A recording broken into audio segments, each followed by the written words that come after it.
Hi there, in this video we're going to review this little book, 77 puntjes op de i, written by Emily Palmer. So what book or what kind of book is this? Well, this book is for intermediate students and it has, as the title says, 77 topics about which you're going to get some explanations. And these 77 topics are topics that students and intermediate students usually struggle with. So just to give you an example, this one, combinations with zitten, staan and liggen. And this is one way to say the present continuous, and that is why it's in this book, because it's not usual, to have the present continuous with sitting, standing, or lying.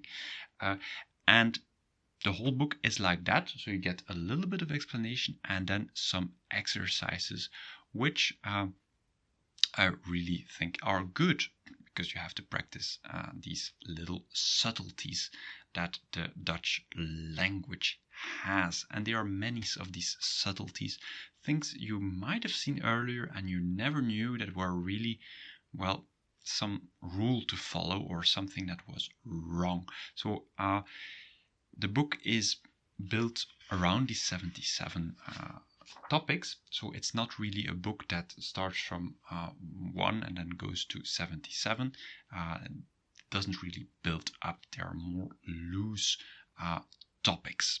The book is completely in Dutch, and it's actually very similar to my very own book I made, which has more or less the same concept, but in English. So you can also buy it through the links below. But let's focus on this one here in this video. That's a bit a critique of mine, that it's in Dutch and the language used. There are lots of words that I think might be complicated for intermediate students. And actually the title is a little word game, and it's an example of how I think, well, they might have chosen different wordings. 77 puntjes op de i, it means 77 dots on the I. And a dot on the I, it comes from the expression to put the dots on the I in Dutch, the puntjes op de i zetten. That means to be more precise, or to emphasize something, or to say, well, you got to do something different, and then you give some details.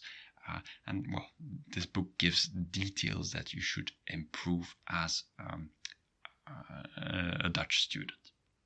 So what did I like about the book? Well, the content is very useful. If you have to summarize it in one word, it's useful, especially when you're a little bit done with textbooks, like the books you get from the class. This will be a really, really good addition to it. The exercises are also good, even though there are no solutions to these exercises. I couldn't find them. And well, the layout is all right. It's not super flashy or anything, but it's really nice.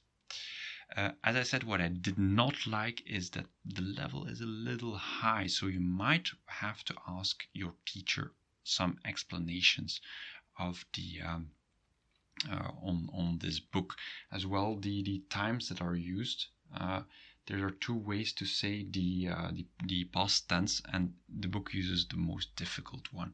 Well,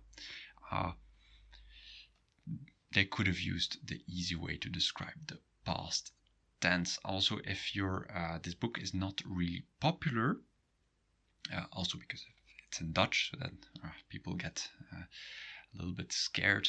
But this might be a little bit hard if you because most teachers would not have this book and they wouldn't know what's in and what's the use of it. So this might be it might take you a little time to ask your questions to your teacher. The price range is about intermediate.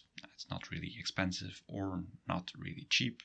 Immediate and a little bit more than that. So it's a little bit more expensive than intermediate. intermediate.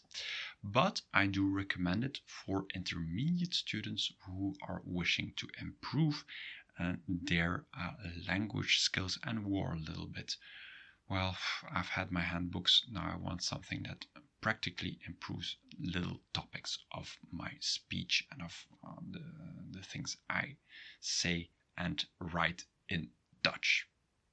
If you want more of these reviews, feel free to click on the link below, and you can also find a link there to buy this book. See you there.